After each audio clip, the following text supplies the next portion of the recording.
Bonjour, ici Céline Talbot, coach de gestion, formatrice et conférencière. Aujourd'hui, j'ai envie de vous parler d'embauche.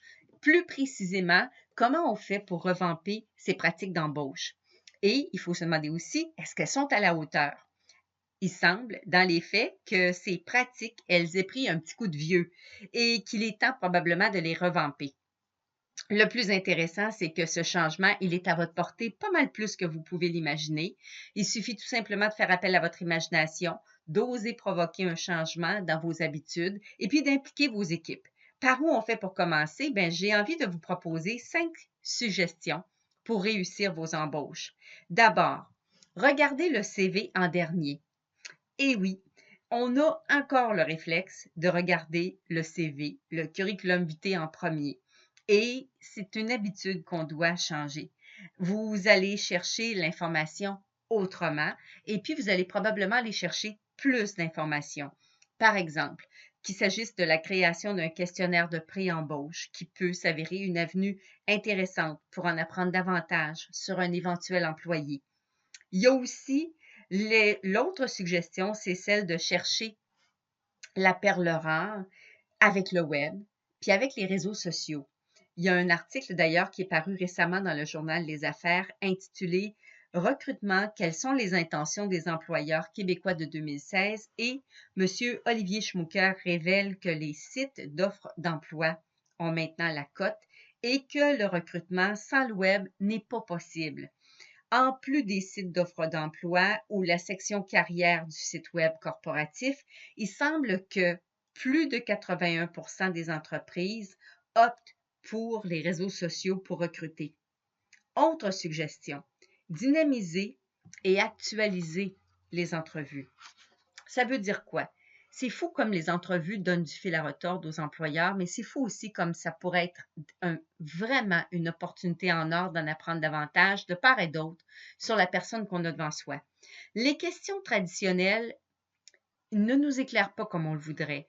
Et puis peut-être que vous le pensez aussi, puis vous avez raison. Donc, ce qu'on veut, c'est faire autrement. Et qu'il s'agisse de mise en situation, de jeux, de questions, on veut tout simplement pouvoir évaluer si la personne qu'on a devant soi est le meilleur fit possible pour vous, pour elle, pour l'équipe, pour l'entreprise, mais aussi pour les clients. À un moment donné, j'étais assise en vacances dans un restaurant qui surplombait la ville, puis là, je sirotais mon thé glacé. C'était vraiment un bel endroit. J'étais heureuse d'être heureuse. C'était le beau moment. Et il y a une jeune femme qui est entrée, qui s'est dirigée vers une table, et puis il y avait 4 personnes qui étaient là qui l'attendaient. Puis mon petit doigt me disait qu'il s'agissait d'une entrevue. Mais là, c'était plus fort que moi. J'ai tendu l'oreille, puis j'écoutais un petit peu la conversation qui m'a confirmé que j'avais raison. À un moment donné, il y a une des personnes qui a demandé à cette jeune candidate si elle parlait l'anglais. Et elle a répondu, ben oui, je parle anglais. Et suivent ensuite une série de questions sur le sujet pour chercher à savoir sa connaissance de la langue, tant écrit qu'orale, du point de vue anglais. Et la conversation dure, je vous jure, là, une bonne dizaine de minutes. Et moi, j'étais assise sur ma chaise, puis je bouillais d'envie de me lever, puis de poser une question en anglais à la jeune femme, lui demander, par exemple, de m'indiquer par écrit le parcours pour me rendre à ma prochaine destination, puis lui poser une question sur le comment faire pour m'y rendre. Et là, ce qui est important ici, c'est de ne pas juger cette entreprise-là, ce serait trop facile. Mais ce que ça veut dire, c'est vraiment, c'est une petite tranche de vie pour nous permettre de voir que des fois, on ne fait pas les choses bien, nous non plus, puis qu'on doit évaluer si nos entrevues sont vraiment optimales, puis si elles méritent d'être actualisées.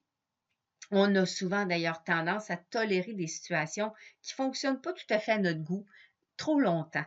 Et d'ailleurs, dans le Midi Coaching du 18 février, je vais justement voir la notion de ce qu'on tolère un petit peu trop parfois.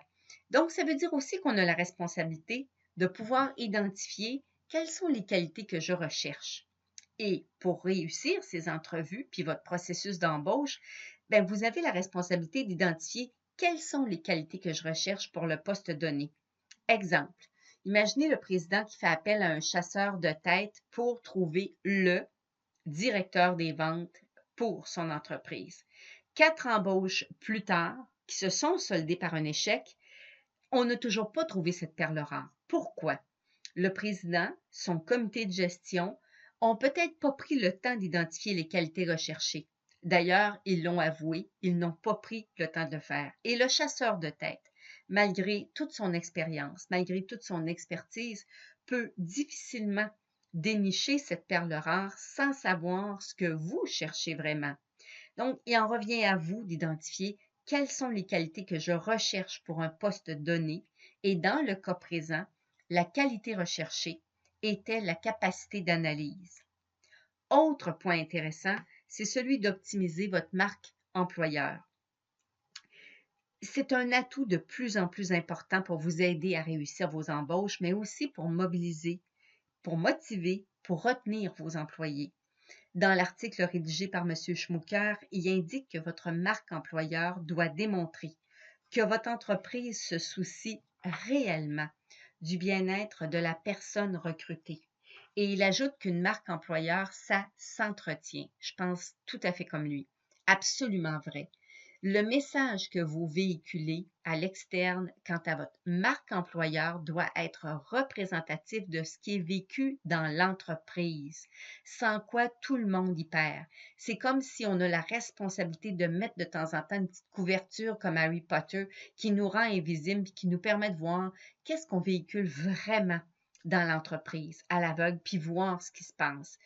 Prendre le temps de s'arrêter, prendre le temps de se demander si notre marque employeur est clairement définie et prendre le temps de se demander si la promesse qu'on véhicule reflète vraiment la réalité. Alors, je vous demande ceci. Est-ce que vos pratiques d'embauche méritent d'être revampées? J'adore apprendre de vous autant que vous aimez apprendre de moi, donc j'espère entendre vos commentaires et je vous dis au plaisir. À bientôt.